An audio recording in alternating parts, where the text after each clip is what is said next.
Please pick my phone. And no, who can understand it, bro? I mean, I think what you Yeah, you know what's happening, eh? We're the weekend. Yes. If you don't have anything to say, yeah, what narrative are people going to have over the weekend? Do you understand what I mean? I hear you. Yeah. And that's what I'm dealing with because my people say, remove this.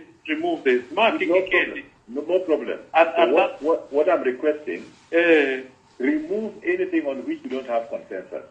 Okay. Remove. Okay. Don't resist that. Those are the things that we are working on. Yeah. So, you see, if you don't, just put the very minimum, even if it's just 2 paragraphs. Yes. But the very minimum that you can agree on. Yes. Why? If you don't do anything, by the time people are going for the weekend, the narrative in the weekend, these guys will be clobbering you. That's what I'm sending. Yeah? That's what I'm sending. Just give me a moment. But explain to them that media need some meat. Some meat. You have to throw to them.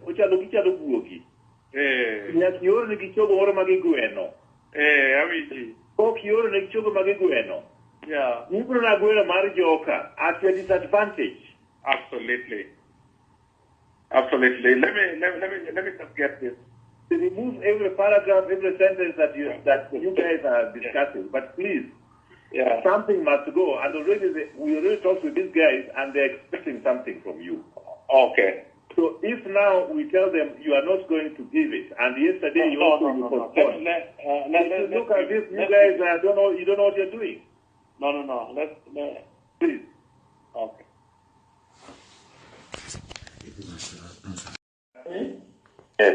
Yes. Come. I'm saying that is a very positive development, Yes. Because he's invoking a section of law, which says the advocate for any government agency is the AG. Aha. So when any other any other law firm is acting, they do it with the permission of the Attorney General. Oh, very good. Okay? Yes. So in other words, that panel, Maruno. Okay? Yes. He's basically saying he wants to do it himself. Oh, good. Yeah? Video. So him as your advocate is a much better situation to be in than having those lawyers who are leaning towards Chebukati. Okay.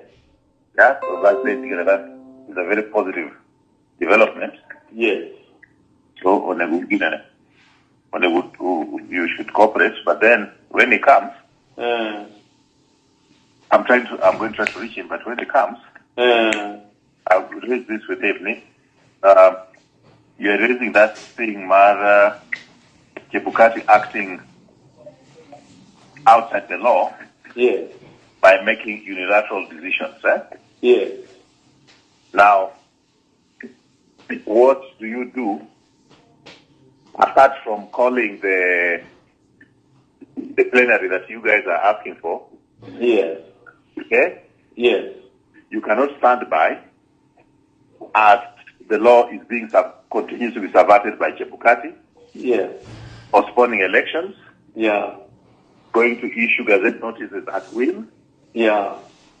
And before even some of the issues that have been raised by the presidential campaign, the just concluded election, have been sorted out.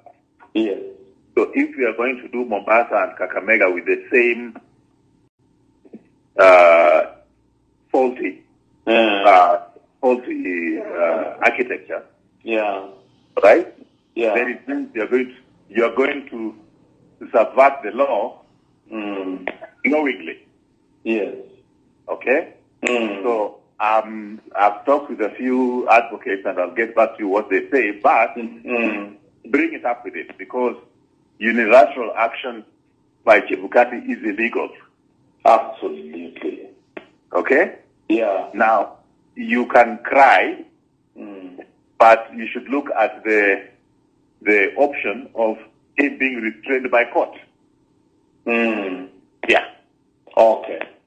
Because if he's restrained by court, all right, that is not too much of a prayer. Yeah. I mean, you cannot be in the pleading choir. Of course. That, oh, please, Mr. Chairman, just come. We want to meet with you. No, it has to be enforced by law. Eh? We cannot be a woye. Hey, oye. Yeah, kore iti mono kama nano. Hey, you understand? I mean, Yeah. So bring that with him, but then I'm going to talk with the others. Yeah. And also, get your team to talk with one voice. He said, this man is committing. Yeah. He's committing, he's subverting the law. He did it at Boma. He continues to do it right now. You have not been able to even have a plenary. So the organization is operating outside the IBC Act. Yes. Should that continue? Not at all. In the place of begging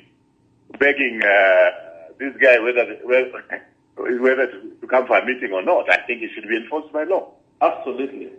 Yeah. So can you take that up? Because I think that should be a course of action. Yes. That we can, that is not injecting anybody. That is getting them to act within the law.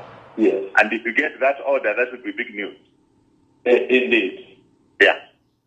That is one man, Rafael Tuju, speaking to his first cousin, Justice Nyangai, one of the 4 IBC commissioners, trying to tell him that he should be able to remove, even if it is a whole paragraph, that they, the 4 commissioners, had not come to a unilateral decision, of which the paragraph will know, and it is in the public domain, that this is like a discussion that they were discussing concerning what was going to be, what they were going to give to the press at Serena, parallel to Chebukati's announcement on the presidential elect winner. Honestly,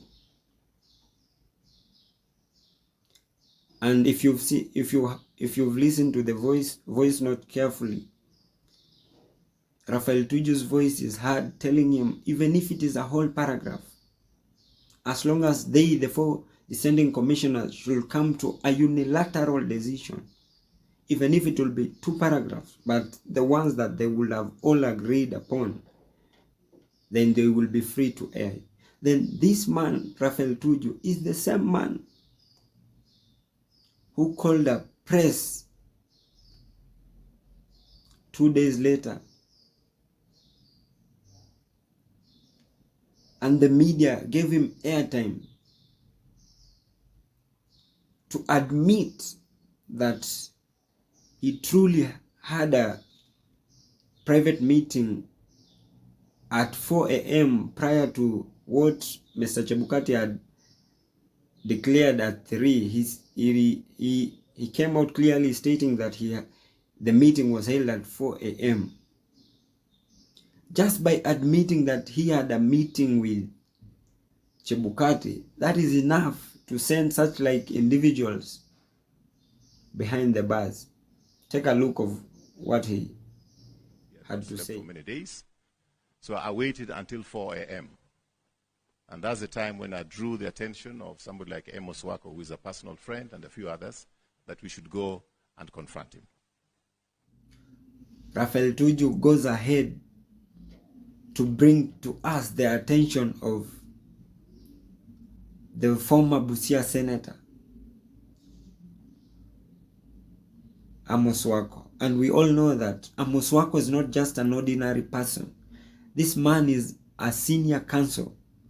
This man is a former attorney general. So to me, I guess your guess is as good as mine, having it in mind that the presence of Amos Wako at 3 or 4 a.m. in the morning at a meeting with Chebukati and Rafael Tuju and among the others, this is not just by default. It is something that was well planned and managed.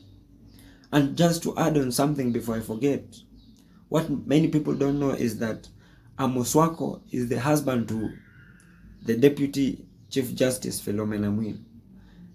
So that there being that the Deputy Chief Justice has a case to respond to preside over by 5th, then there arises the issue of conflict of interest, because we all know that a verdict may or shall have interest and have a lot of concern and will highly be dependent on one side over the other. So if the lawyers in the Kenya Kwanza side are pretty of good legal minds, they should file that as a conflict of interest before even the case begins.